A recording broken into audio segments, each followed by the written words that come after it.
Hey guys, Derek here from Back to Reality. Now, Paula and I don't typically celebrate Valentine's Day in any traditional sense. We typically think of it as more of a materialistic holiday, one that mostly serves the purpose of gaining a lot of profit for greeting card companies. But that said, we certainly don't begrudge those who do celebrate on February the 14th, because any excuse to express your feelings and tell someone that you love them is okay by us. So with that in mind, I'd like to take this opportunity to get just a little bit sappy and talk to you about video games.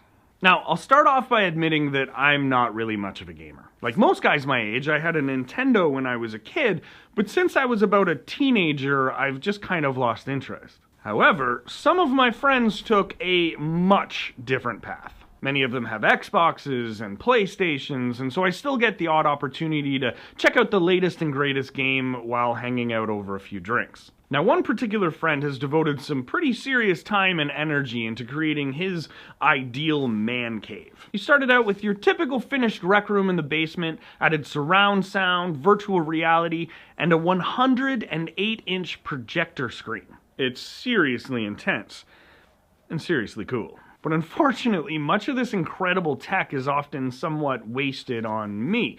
Because when I visit, I usually want to stick to side-scrolling, low graphics games that remind me of my childhood. And so it was a couple months ago when I found myself in front of that 108-inch projector screen, playing a newly downloaded game by some independent developer. It was low on graphics, but high on excitement. And it also happened to be a co-op game, meaning that we both played together on the same team, fighting against a whole bunch of bad guys. Which was a nice change of pace, because most two-player games these days are played head-to-head, where the goal is to beat your friends rather than work together. And as someone who doesn't play video games very often, I like the teamwork aspect of co-op games, because my lack of practice isn't as much of a disadvantage when my much more experienced friend isn't constantly trying to kill me.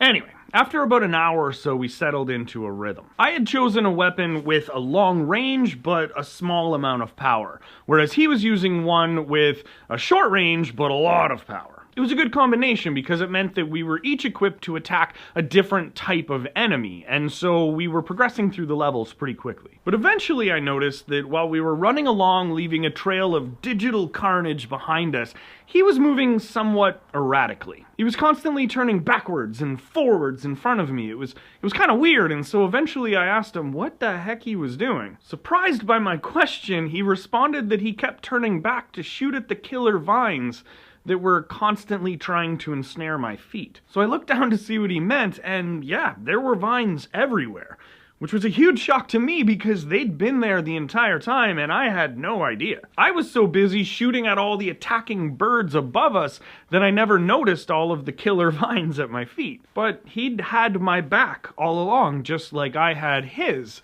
We were partners. We were in this together, and each of us was doing our part along the way. It was a comforting feeling, and also a familiar one. Oh no, not with him. No, this type of altruism was definitely out of character for him. When it came to video games, his middle name might as well be Friendly Fire, because it doesn't matter what team you're on, he'll happily shoot you right in the back. No. I mean, it was a familiar feeling because of my other player too. The one waiting for me to return home from my pixelated warfare. I'm of course talking about my wife. Here's the sappy part. You see, Paula always has my back too. And unfortunately, much of the time, just like with the killer vines, her efforts often go unnoticed as well. Or at least, unacknowledged. It's the little things, like making sure that we always have toothpaste. Like making the coffee in the morning and pouring mine while I'm still in the shower so that it cools to the right temperature by the time I get out. It's listening to all my stories and rants, even though she's heard them all a million times. It's reassuring me when I succumb to self-doubt, or inspiring me when I'm not sure what to do next. She's always there to comfort me when I'm afraid, or worried, or confused. And she's there to party with me when I'm happy and excited, or I'm celebrating. She's been my partner for all of our adventures. She's even literally helped me fend off bears.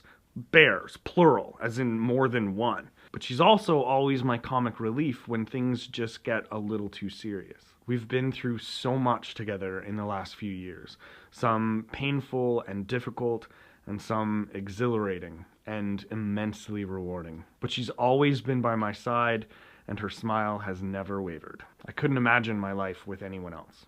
So, to all of you out there, even if, like us, you don't celebrate Valentine's Day with chocolates and greeting cards, it's still a good opportunity to acknowledge your player number 2 and thank them for all the little ways that they always have your back. Whether it's your spouse, your friend, a family member, or even a coworker, whoever they are, let them know that you've got their back too.